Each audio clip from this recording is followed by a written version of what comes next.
Have you heard that one fucking actor from Disney posted a tweet from Mandalorian, and then she got fired on the spot by Disney?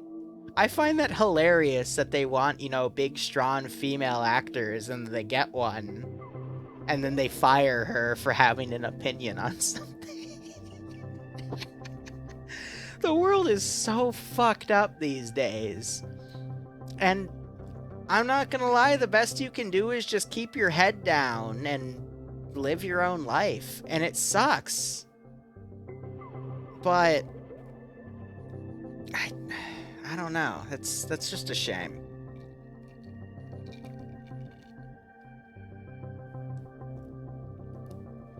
Well, you can't fuck with Disney unless you're China, in which case, yeah, go ahead and film by the internment camps for those for that one population, and look the other way. I'm not gonna lie, Bloodwing and I have looked into a lot of ways of how to emigrate out of the United States into somewhere like Switzerland or New Zealand. I would happily give up my gun rights as an American to go live in another country where common sense is actually a fucking thing. Because don't get me wrong, you don't find common sense in Arma 3 a lot, but I'd expect there to be some common sense in the goddamn country I'm living in. And I hate to get political here, but it's... Send in Goat Team 6. It's a mess. Now. It is an utter fucking mess. And I hate living here. I hate living in the United States. Like, I'm appalled to be called an American because of all the shit that's happened over the past year. And the fact that we can't apparently respond to a virus properly, but whatever. C'est la vie. Let's get into round 2. Move to Canada. Yeah, that's another fucking option. God, I am getting a little too drunk here now that I'm getting political, but you know what? That's A-okay. Guys, I'm sure you'd support me regardless of what country I decided to chill in, but that is entirely dependent on where Bloodwing wants to go, because she's Greek, and she really values family, which is why I have to stay in this one area where I live, where everything's super fucking expensive, which is, you know, the source of my stress these days, because of that financial burden, because, you know, I'm not gonna try to be a professional YouTuber, Twitch streamer. I'm just gonna live my life where the fuck happens, and unfortunately that's not good enough to live in this area, but we make do.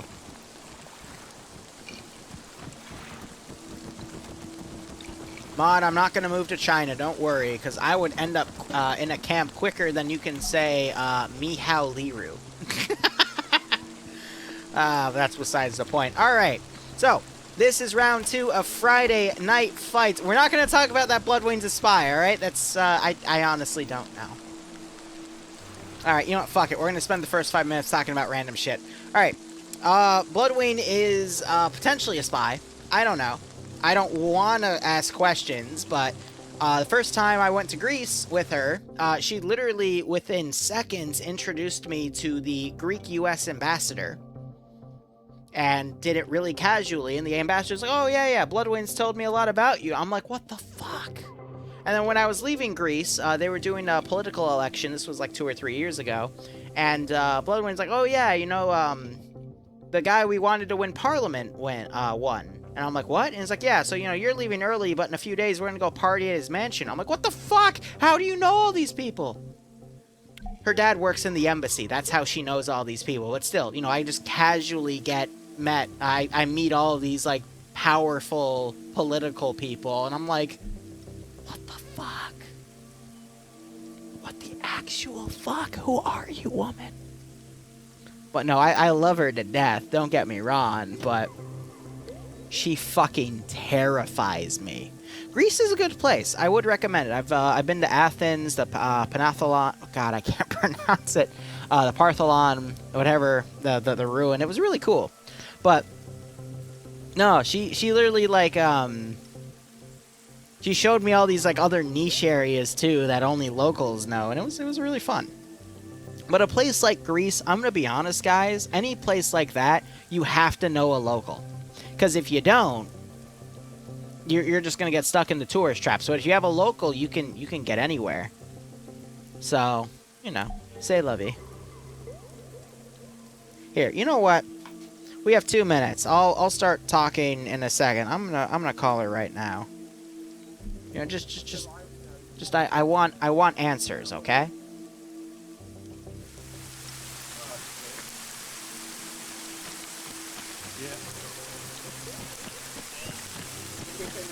Hey, Boo. Are you a Greek agent? You're not? Even though you can, like, casually introduce... Hold on, give me 1 second. Here, just I'm putting you on speaker. So you're not a Greek agent that just casually introduces me to the ambassador of Greece, right? You just have connections. Okay. That's the difference. Okay, you just have connections, right? Yeah, of course. All right. That's it. Yeah, that's it? Mm-hmm. Okay. Just making sure. Why? I'm just curious, you know, I'm just... Are you trying to prove a point to someone? No, I'm not trying to prove any points. I'm just saying that, you know, it's a little conspicuous. If I were a Greek agent, then why would I actively try to show you to the Greek ambassador? Well, just to lull me in a false sense of security, obviously. I see. And then you also are getting a U.S. security clearance, so it just raises a lot of questions, Boo. Well, I work for a defense contractor. You do work for a defense contractor, so it does mean that you are really, like, nudging yourself in positions in the world to kind of, you know, gather a lot of information. And Babe, I'm just gonna tell you something. Don't ask questions you don't want the answers to. oh, okay then. Jeez Louise. Just don't ask questions you don't want the answers to. That's all I'll say. Okay, Boo. Well, I'm glad we could have this conversation. Thank you for accepting my call. I am too. Are you satisfied with? Yes, I'm satisfied with the answer. I appreciate it. All right. Love you. Love you too, Boo. I will see you Sunday. Bye. Okay, bye. Bye. Guys, I'm fucking scared. I'm a dead man. I'm gonna get Jeffrey Epstein times 5. Pray for me. If I disappear, you know why. And, yeah, let's talk about Friday Night Fights. So anyway, it's a 3-sector control. It's the funeral. This is why I love this woman, because she'll roll off of... What do you mean? Wait, why are you in the... I'm just gonna drink Stoli Dolly. Alcohol fixes everything. So there's Bloodwayne. Run. Okay, 9 minutes remaining on this round. Let's actually get into some PvP commentary here before I get Jeffrey Epstein. So, BLUFOR has a boat, and actually has 2 boats here. They also have 2 UH-60s. The boats are just purely meant for transport. That GMG there, the... God, it's not an AGS-30, it's a Mark 18. That's it. That's unscripted, so it doesn't fire GL rounds because FNF believes that autocannons and grenade machine guns are a little too overpowered. But they have transport to get up to this position and take it. And then here are 2 of OPFOR's BTR 80s, as well as the MAT team weapon that is crewed by buckets. So, BLUFOR is just going to have to get into this AO and take the 3 sectors. The first sector here is the fuel depot. The second sector is the actual southern airfield area, as well as 1 fuel drum. And then the third area is a little to the north where a T-95 Bear is. Bloodwayne, please don't Jeffrey Epstein me. Please, please, please, please. Come on. Come on, I'm useful, I swear. I'm just an idiot, alright? I'm scared for my life. Okay. But I will state this for a reason. What other streamer goes from PvP commentary to having a possible spy of a GF to now ordering pizza and fearing for his life? I'm too drunk for this. Welcome to streaming school. 6 now. This is casual, I swear. This is just a normal Tuesday. Even though it's Friday, but you Send get in my Go point. Team 6 Rusty, thank you for the 5 now. gift subs. If you got a sub from him, make sure you thank him. Otherwise, I hope you all keep enjoying the streams as long as we have them. Send And I in hope Go you get a Team kick out of this 6 Friday now. Night Fights operation. Hey, at least Barbarian isn't here, and we aren't asking him if his sister's hot every 10 seconds, and then Send in Bloodwing Go joins Team in, 6 and instead of getting now. mad at me for asking that, also asks if Barbarian's sister is hot. That was a fun last week. Send in Go Team 6. Otherwise, what do we have for BLUFOR here? It looks to be standard Marpat Woodland gear with 5.56 based weaponry against OPFOR. I'm assuming is going to be Rusky based, which appears to be it, but with desert camo instead.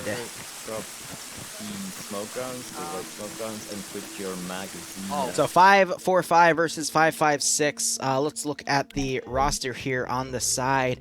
We have Indigo Fox commanding for BLUFOR, members of TSB under X-Ray, and then Cheese commanding OPFOR.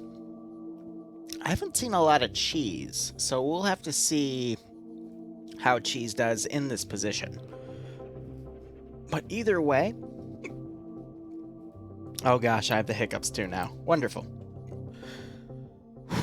BLUFOR has 4IB, TSB, Sideways, and Gonzo, with Kane, Novix, Flux, Guy Fieri, Pointman, Armajesus.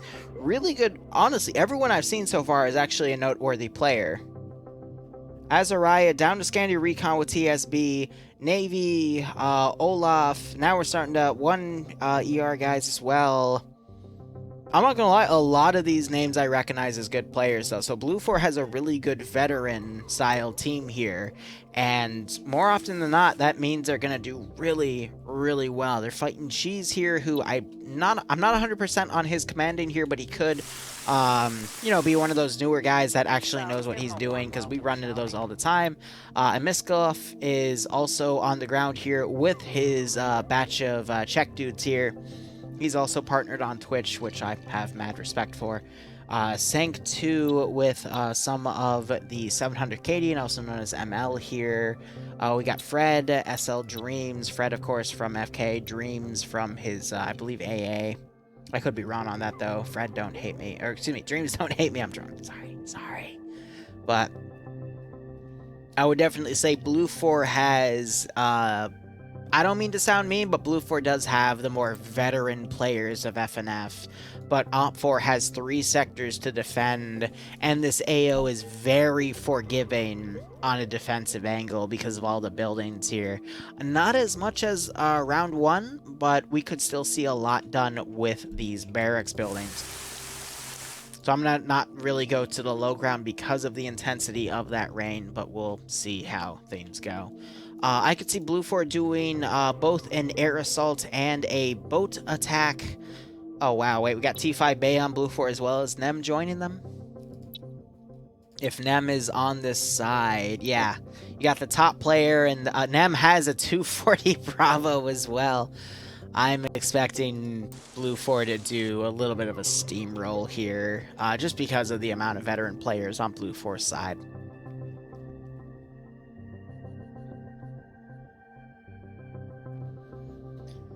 Whew, I'm going to take a small break, and, small breath, excuse me. And in all honesty, OPFOR, like, they can set up a good coastal defense because they have, you know, the ability to do that because it's within their territory. But BLUFOR with those armed boats and the ability to deploy up in the radar station and get good overwatch from the airfield is a little troublesome. I'll be curious to see where OPFOR deploys its 2 BTR-80s, though, to try to counter where those UH-60s go, but I don't know. Who's flying those UH-60s? Moxie, Bryn, Wheaton. Basically, I'll go down the roster for you. FNF staff member, TSB, known good pilot, TSB, known good pilot, server owner for FNF. So it's a good roster here. And then the second one, good pilot, I don't know, and the guy that messaged me hi a few seconds ago. Really? Actually, no. He messaged that like 20 minutes ago. Fuck's sake, we got too caught up in Bloodwing's story. So we'll just have to see how things go.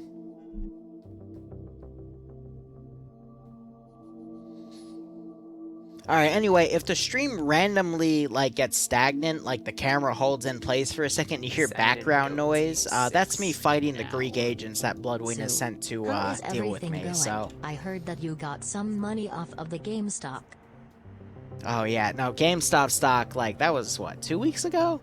No, I made a small scalp on that from $275 to $375. And that's just gonna help go into my mortgage, but...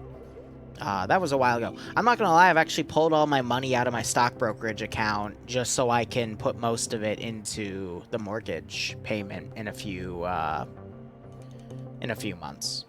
So I'm gonna be off of stocks for a while, but it's just because I want to live my life with Bloodwing. So, no, there's no 5-minute delay, by the way, but that's besides the point. But regardless, Red Hot, thank you so much for the 9-month resub. I hope you keep enjoying the operations, and I do hope you get a kick out of this stream. And, I'm gonna keep checking my left, because that's where the doorway is, and, I gotta fight Greek agents again, so... I did say again. Whoops. Wasn't supposed to say that.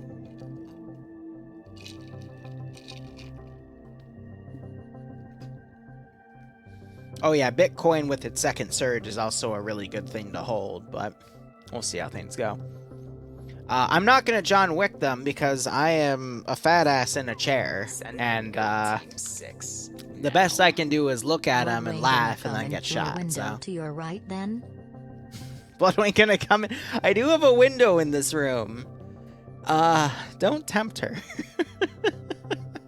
But Tactical Torpedo, thanks for the 36-month resub. That gets you a gold badge for the Lance Corporal rating. I hope you keep enjoying the operations, my man, and I hope you get a kick out of this. But otherwise, round has started.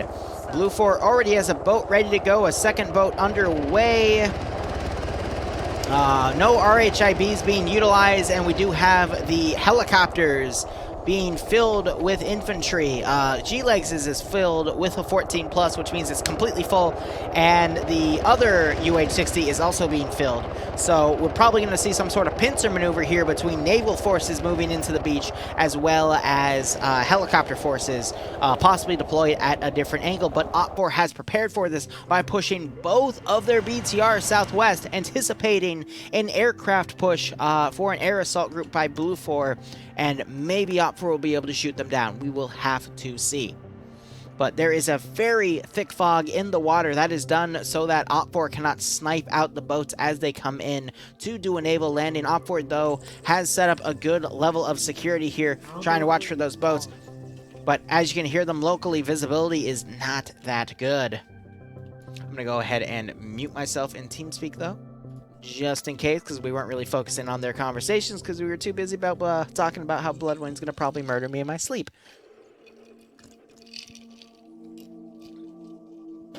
That's what the Stoli-Dolis are for. I need to do a video on how to make Stoli-Doli. It's really easy.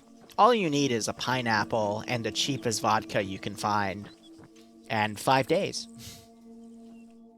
And you will get the smoothest fucking alcohol you have ever drank, and it is lovely. Alright, so BLUFOR focusing their naval insurgent on the southern side to the east of La Trinité. They're probably going to move up the coast and assault from the scout. Meanwhile, the south, excuse me. Meanwhile, the UH-60s are probably going to focus on a western deployment, excuse me.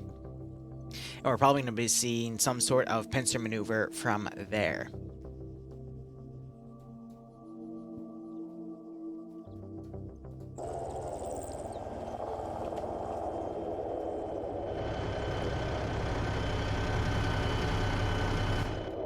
So BTRs are trying to track, but hearing the sounds of the UH-60 is going to be tough over the engine noises of the BTR-80 itself. I called it a 60, that's my bad, it is a BTR-80.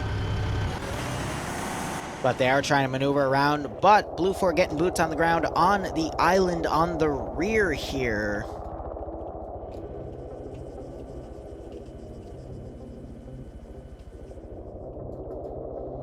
And that is one group deployed. Meanwhile, one of the boats has landed, deployed one guy. It's starting to deploy the rest. How many forces are in that boat? It is just a strike team of 9, 10, 11, 12 dudes that are part of Delta Squad. And the other helicopter deploying south, that has a full element here. OPFOR deciding to focus more on defending the sectors at the airfield itself. And this is going to allow BLUFOR to get their forces in very close. But we are seeing that BTR starting to open up. I think they're firing with the 12.7. Oh, that is the 14.5 millimeter. So that can shred the helicopter. But at this range, it's going to be really hard to make those shots.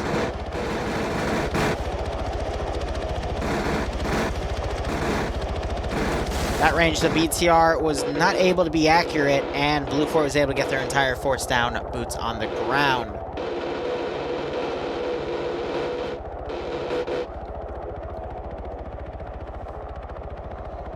I hope she doesn't Blood Eagle me, man. That's a really bad way to go. Otherwise, helicopter is trying to fire some retaliation rounds from those 7.62 M134 miniguns on the side, but they're not going to be too effective because of that range. So BLUFOR, we have a majority of the force dismounting on the southern side, and we have one squad all the way out to the west. So we're seeing mostly a unified push for BLUFOR, probably going to come in from the south, where OPFOR does have a pretty decent defensive line and the ability to flank from the far reaches. But this flanking group here, it is Charlie 2 with the Ender with the AT weapon again, and if he's close enough, he will definitely get some good AT shots, but it is also getting darker. So we might see by the end of this round it go into a night operation. Interesting. We'll just have to see how things go.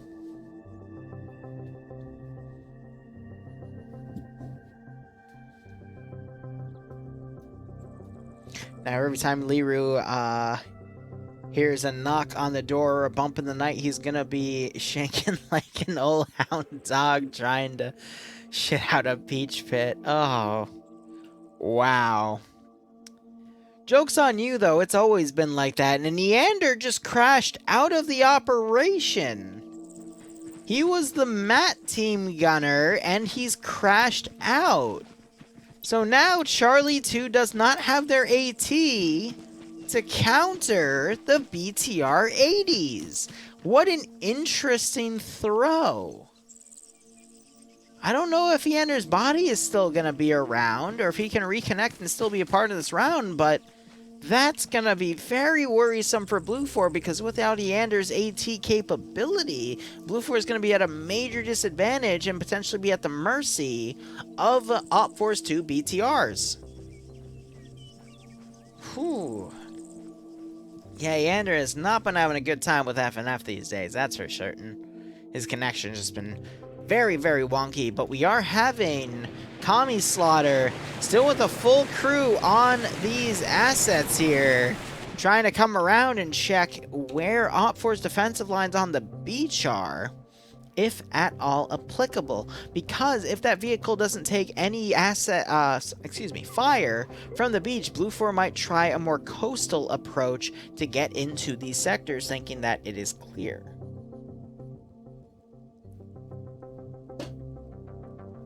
Could still go either way. Alright, Iander. Yep, feel free to get drunk. I hope your guys can find your AT, though, because it is going to be needed to get this operation handled. And we are seeing more infantry mount up in more Blackhawks here as they start to ferry in more personnel. Also, interesting enough, there are multiple aircraft carriers around this AO. That is a fake symbol made by Jonathan. And we have a third aircraft carrier over here, I guess just for showpieces. And we have a few BLUFOR members that were deployed. This is X-Ray, actually. What the fuck? Arma, stop it. There we go, we're back. I apologize for that. That was Arma just randomly black screening on me. Nah, we're good, we're good. Sometimes it does that once in a blue moon, but with every rare glitch in Arma, it happens all the time. No, I'm not getting... Bloodwing's not here, don't worry. She's not jumping me. As I was saying, X-Ray was deployed on the northern side. They're coming around to try to eliminate, not eliminate, I guess just scout out the northern regions. They could potentially take Sector 3 on their own. Now, real quick, guys, with sector control, all you need to take the sector as the attacking faction, in this case it is BLUFOR, is to get a member in the sector. As long as there are no OPFOR guys within the sector itself, you will take the sector. But if there's OPFOR guys in the AO, you have to eliminate them all, either kill them or knock them unconscious, and then you'll be able to take the sector itself. Really, though, OPFOR's main defensive lines all fall into Sector 1, because Sector 2 and Sector 3 are a little tougher to hold on their own, so we're probably going to see the biggest contingency of combat along Sector 1. But before that starts, we might see Scandi Recon contend with OPFOR X-Ray in the low ground. That is going to be a little difficult to see here.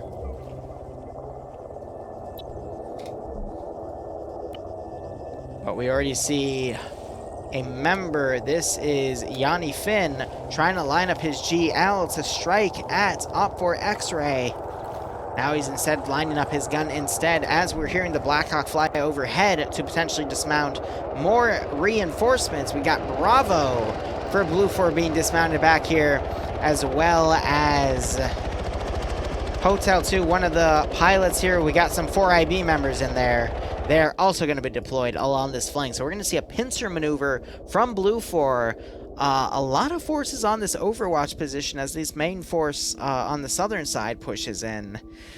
That could be difficult, but we just heard Scandi Recon open up on X-Ray. We also have a BTR pushing up on BLUFOR here. An AT hit causes it to start smoking. And it is just drifting along. Rifles opening up as it is just trying to drift past. Oh, it is on fire, though. That means the ammunition is going to cook off. Another AT round goes in. And the crew is taken out. Great shot by BLUFOR there, and the other BTR is coming around to try to support. If OPFOR loses their BTRs early on, that's going to be devastating. Meanwhile, X-Ray has, for OPFOR, been almost completely taken out by Scandi Recon. We have one guy still alive, Gene Cop, but did Scandi Recon take a single casualty from that? No, and this is why people fear Scandi Recon, because if you get into a one-on-one fight with them, they will absolutely wipe you, and you won't be able to even take out a single guy. So now you're seeing some gunshots go over just because they're competing for the last kill here, and there's that. So again, BLUFOR gonna start steamrolling from the southern side. We got some forces very close to each other right here. I apologize for hitting the end key there to toggle to the multiple viewer visions there. Also, my pizza arrived and got brought up to my room, so excellent there. Heard some explosive traps go off, but they were unfortunately ineffective.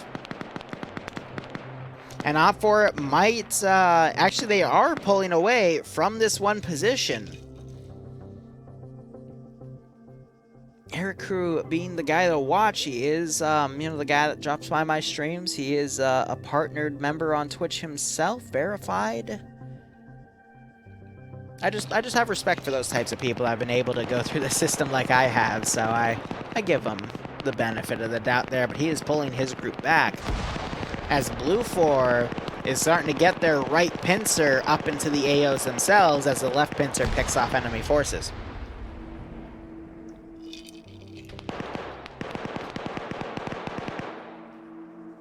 What kind of pizza? Stuffed crust pepperoni, but we'll get into that in between rounds 2 and 3. Alright, so BLUFOR, they're going to keep pushing their southern force right here. Mass is a BLUFOR member who is unfortunately down. Unlikely to be picked back up, though, because his force is continuing on. I suspect that BLUFOR is going to run into a wall right here, because look at this defensive line that OPFOR has made right here. With entrenchments and whatnot. This is a really good trench line for them to hold BLUFOR, but BLUFOR can move along the coast and flank it which is really worrisome, especially since they have that boat in the water to push any OPFOR forces back from the coast. So I could see this BLUFOR force still flanking around this Marriott line, as I'm going to call it. That OPFOR set up. Plus, BLUFOR still has a massive force over here that could still come in and flank from the northwestern side into these AOs. But we do have X-Ray pushing in as well. OPFOR's not looking like they're in a good spot right now. I don't see the other BTR as well. Hold up, it's still alive. Where is she? She has pushed back in to the airfield here and is trying to cover OPFOR. Bren, I'm sorry I can't read that, my man. I'm not a good language person. I'm good at math, though. And armor ops. That's it.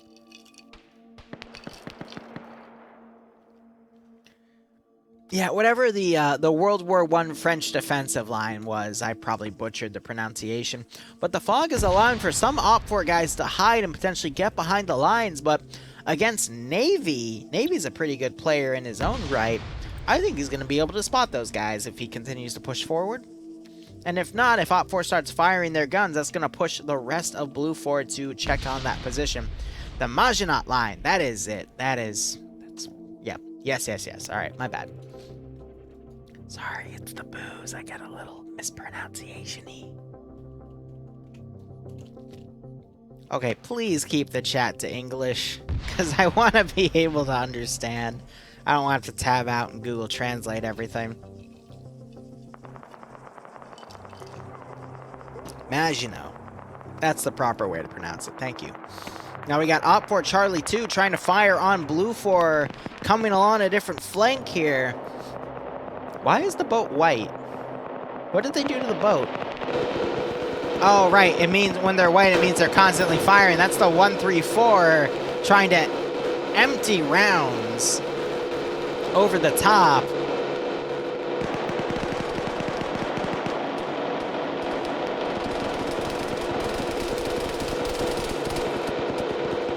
It's messy to look at, man. You're hearing that 14.5 millimeter fire from that BTR trying to strike at the boat at the origin of those tracer rounds.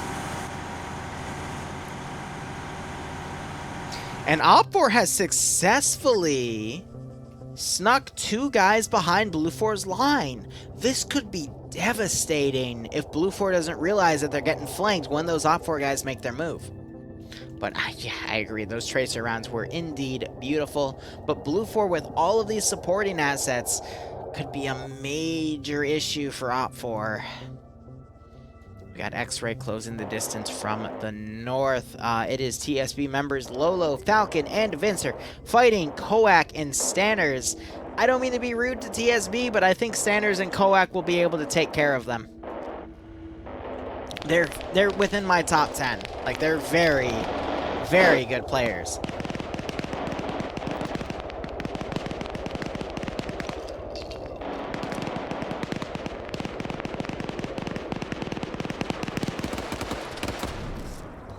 Now BLUFOR is starting to make their pushes here. We just heard an explosion off in the distance. That was an English shot hitting one of the helicopters. Both the helicopters still sound like they are A-OK, though.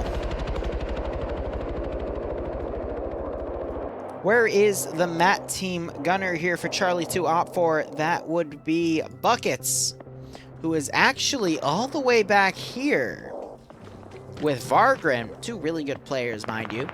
But they are definitely outside the AO as the other part of Charlie 2 starts opening up on Alpha 2.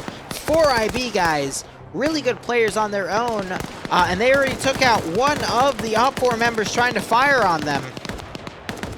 OPFOR manages to knock out 2 BLUFOR guys right there.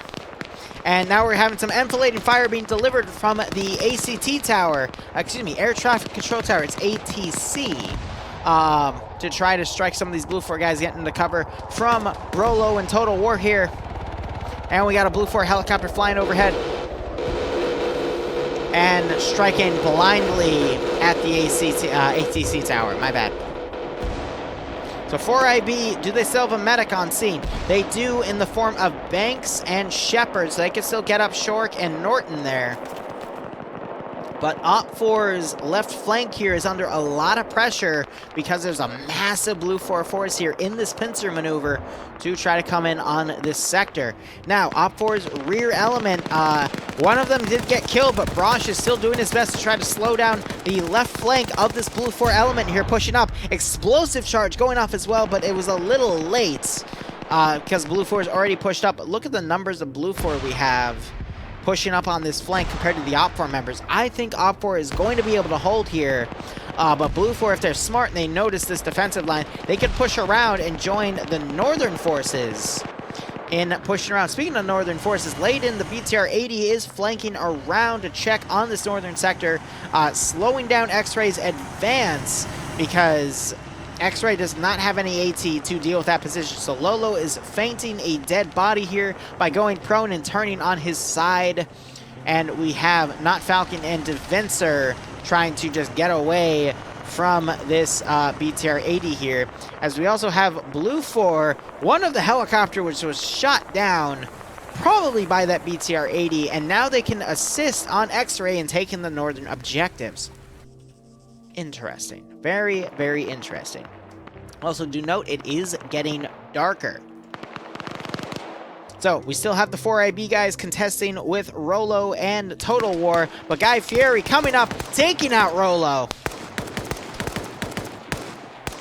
And Kane also trying to take out Total War, manages to knock him out.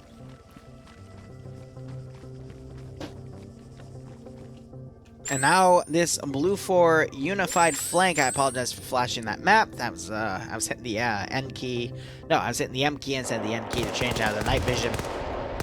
But BLUFOR has a very nasty unified flank to work with, but we still have Broche over here.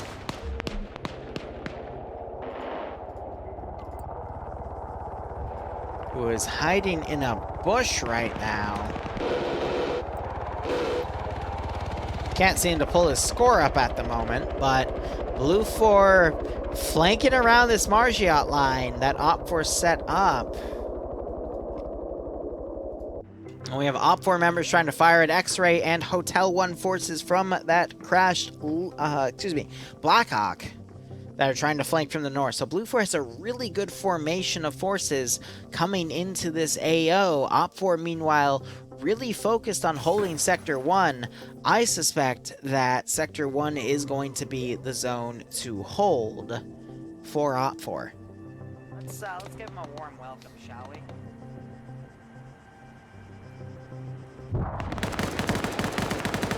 T5 Rod trying to open up. He is taken out, though, by the OPFOR garrison. We just heard the MAT team fire at the other UH-60.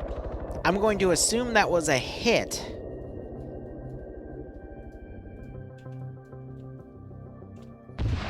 BLUFOR still moving from the Foglands up into the closest sector. Let's give him a warm welcome, shall we?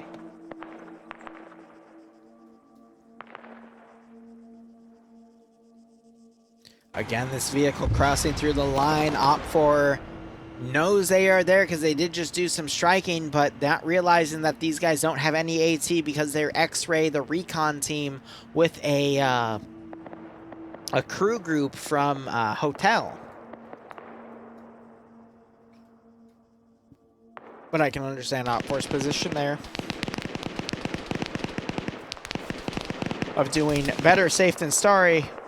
Meanwhile, one of the pilots taken out, Reapers, also taken out by Sanders. And we might see this northern position hold. Again, I originally did say that this X-Ray group would have issues taking Sector 2 from Stanners and Koak because they are two really good players, as well as the fact that fighting between X-Ray and a machine gun team at this level of visibility would be very tough. But meanwhile, we are having BLUFOR starting to try to come into Sector 1 here, but they're going to be fighting a majority of OPFOR's forces. As the rest of BLUFOR comes in, I think OPFOR might be able to hold against this, because if they're able to fight off and eliminate most of BLUFOR's right pincer here. They're going to be able to hold from the left pincer, which has to cross this massive open airfield here. And I think OPFOR might be able to hold, despite, in all honesty, BLUFOR having more of the veteran players. So now it's just up to the PvP here between BLUFOR and OPFOR for Sector 1. So do you think they can hold? That is the only question. But based on how OPFOR has a large amount of forces along Sector 1, at a good U-shaped formation here, I think they'll be able to hold it.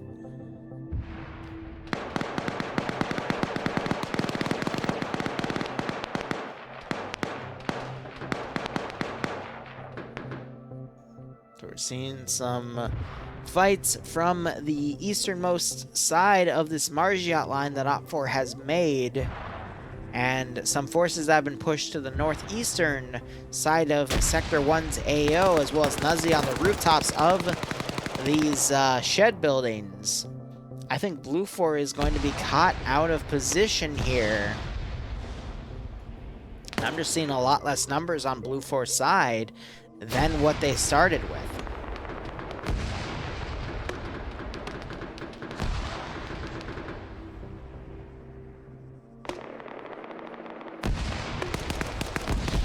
I'm sorry I'm mispronouncing Margiat.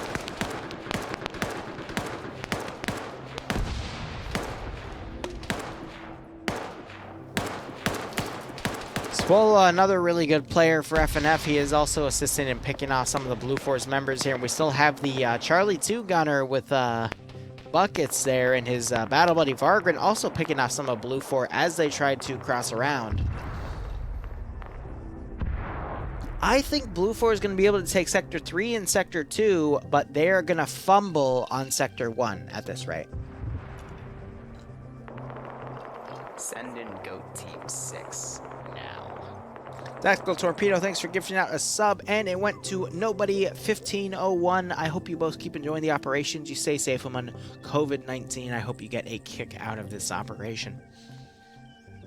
I'm not going to lie, this is starting to look into a bit of a David versus Goliath situation. Again, because BLUFOR has a lot more of the veteran players, but OPFOR, even though they sent out forces and lost their, one of their BTR 80s, I think they're going to be able to continue a unified hold on the southern sector, but it's really just going to result in the PvP here.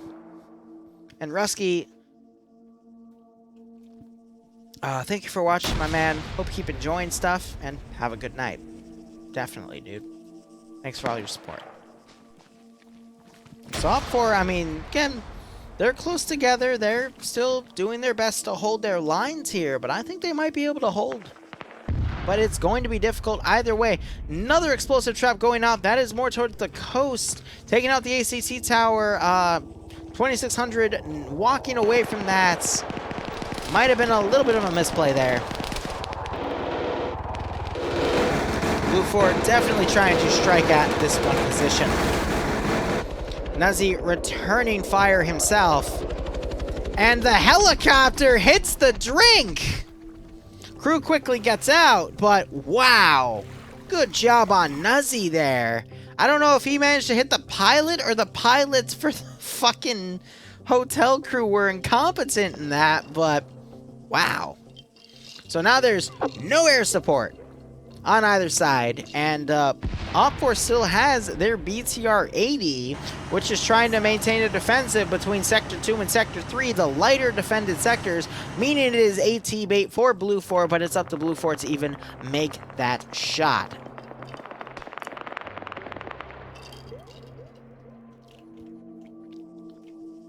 Meanwhile, we've got the 4IB guys starting to close in on Vargant and Buckets. Buckets is KIA. Vargant's doing his best to hold out as he takes out Shirak, knocking him unconscious and Dryden unconscious, but he himself goes down. And unfortunately, Shepard and Banks are playing Maddox, so they'll be able to get up Shorik and Dryden. But it's all about the stall game, because we are going to see the 15-minute warning get called in about 2.5 minutes. But the attackers have captured Sector 2, which was all the way to the north, despite Fred, I thought he was in the AO, but I guess he was knocked unconscious. Moxburn, being in the AO himself, able to capture that. It's gonna be a close round, but again, the fight is going to end up being, can Sector 1 hold, despite BLUFOR pulling a massive 360 here. Tom about to cross into the sector and capture Sector 3. There is the capture, and now we're gonna have 16 minutes 45 seconds for OPFOR to hold Sector 1, and it's going to be a tough call because OPFOR is surrounded by BLUFOR forces, but they're able to hold their own. Explosive trap going off, not sure if it got any kills, but opened a lot of room for BLUFOR to come in on this flank. And aim at the balls, getting a pick-off kill. I don't know who that was for OPFOR, but this is where the real fight's gonna be. OPFOR doing their best to hold against the northwestern push that took Sector 3.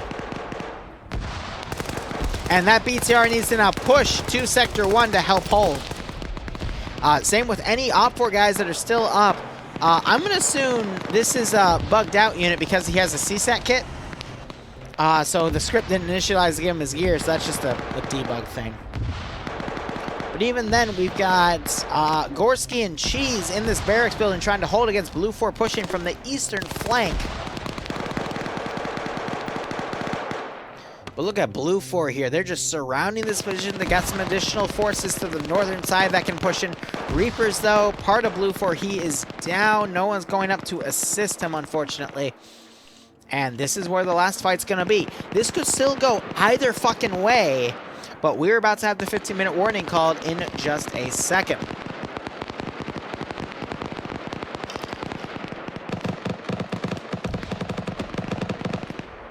Oh, AT going off on that BTR 80, knocking its engine out. It is now smoking as it tries to get some 7.62 on Dryden there. Another AT round going off. Not killing anyone, though, as the crew starts to dismount. There is some cook-off fire from that BTR 80 as Layden and Fred try to get out. Fred getting picked off, Layden getting picked off, and unfortunately that was OPFOR's last BTR there. And now BLUFOR is going to be able to encircle this one AO here and hopefully take this last sector. Guy Fieri coming into the breach, the building that Gorski and another guy were in. But Gorski able to knock out Guy Fieri as Novix now comes up to the second story to try to take out Gorski here.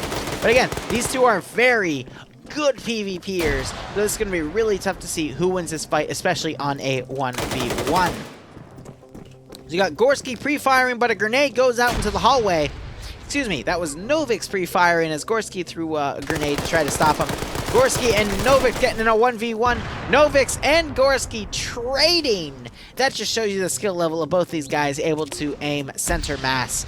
We had a 249 versus an AK, but unfortunately, Money, who was the battle buddy of Novix in this fight, was able to double tap and might be able to get Novix back up. So, OPFOR on a little bit of a manpower disadvantage here, but BLUFOR is scattered in terms of their infantry. So it is going to become a result of, hold up real quick, we had some explosive charges go up for OPFOR here, but they were ineffective, unfortunately. But BLUFOR is scattered. They do have the numbers advantage, but if they keep attacking from various flanks, that will allow OPFOR to have the numbers advantage in those individual firefights, and they might be able to turn the fight around. We just had Dust Eyes pick off a dude as so, but BLUFOR, this massive northern push might be able to steamroll and take the AO because not all of OPFOR forces are in the AO itself. They do have a strong defensive line within Delta here, but it could go either way, and I am personally at the edge of my seat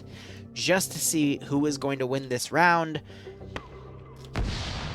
15-minute warning is not going to be called actually for another 3 minutes. I apologize. I forgot what math was for a second. So we still have another 17 minutes in this round. So that is plenty of time for BLUFOR to come in and get this fight won. So it's just going to rely on the PvP at this point.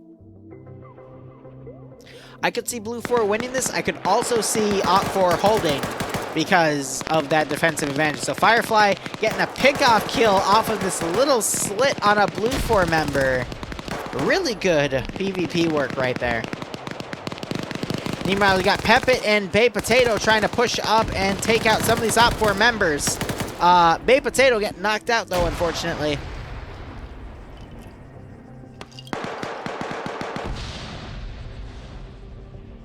And now they're holding. Let's look at the roster on the left side. OPFOR's got a good chunk of skulls there, but Delta 2 has not taken... I stand corrected. Delta 2 just lost Dardis.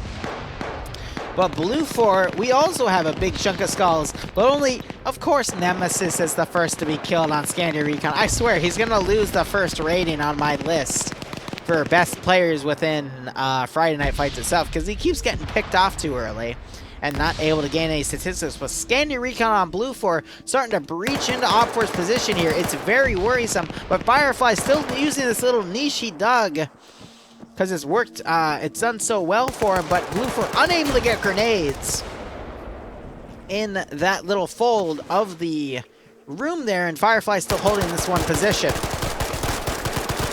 Getting into a one-on-one on Duck, manages to knock him out, but Firefly is taken out by Infidel, who joins him, and Infidel also able to knock out that second guy there, and now you're having BLUFOR starting to push up in this position here. Delta 2 taking a lot of casualties now. Even more so, now that Not Falcon and Naps, members of both TSB and Scandi Recon starting to breach into this one position. Even with their handgun, Not Falcon knocked out though. And now you're starting to have this BLUFOR mass on the northern side push in. Remember, if they take out every OPFOR member within Sector 1, they will win this round. Red Action, thank you so much for turning your Twitch Prime sub into a Tier 1 sub, my man. Hope you keep enjoying the operations, and I hope you get a kick out of this. But OPFOR, their numbers are dwindling. BLUFOR has now wrestled the numbers advantage back, and it is now looking more and more unlikely that OPFOR is going to be able to hold this round, because they are down to the southern groups here. It is going to be up to Pepit here to knock out Tessit, Benda, and Ten Patrick. But Ten Patrick manages to get the kill on Peppa there. And there's the 15-minute warning call, but this round is going to be over, honestly, within the next 5 minutes max, as BLUFOR pushes into the sector.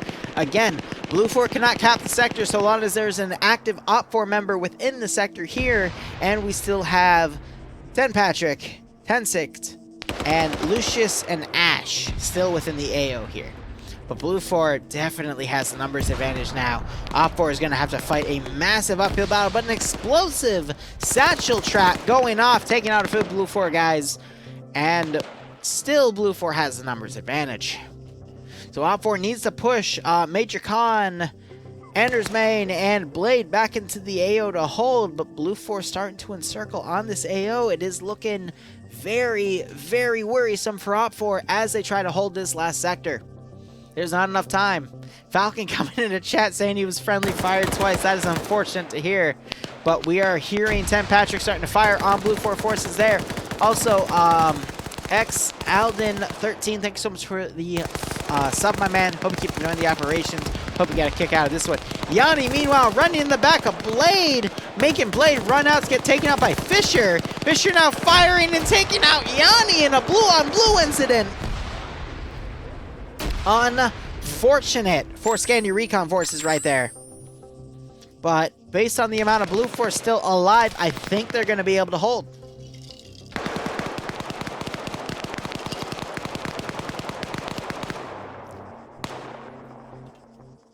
Yeah, I think this is GG to BLUFOR. Tessit and Benda still in the AO itself, where you have Andres and Major Khan in the open. Taking fire from BLUFOR garrisons coming around. They managed to take out one BLUFOR guy, but Major Khan's battle buddy going down. I think that's a little too tough there. Oh, Major Khan just taken out. Now you got Tensik and Benda still in the AO on the southern corner. Oh dear, oh dear, oh dear, oh dear. Yanni running up to challenge this fortification line. But he quickly pulls back, realizing that that fortification line exists. We have 12 and a half minutes. Excuse me. No, it is 12 and a half minutes. I don't see OPFOR holding for that long. Guys, I think this is going to be it for round 2. BLUFOR is going to win it because they have such a high numbers advantage. And we're going to go into round 3 and see how that goes. But if Tencent and Benda are able to hold, we could see anything happen. Ooh, explosives trap goes off, potentially taking out some BLUFOR. Brenda and Tech getting flanked by Azariah. Fisher taking out Bent, and there it is, GG. That is the operation. BLUFOR taking the last sector. That is a BLUFOR victory for round 2. And I don't mean to sound rude here, but the better side won. They had more veterans on their side, and honestly, the tactics were sound with that pincer move. OPFOR was unable to eliminate the right pincer in time. That allowed the left pincer for BLUFOR to come in, take all the AOs, and then wrestle out OPFOR's control of the southern sector.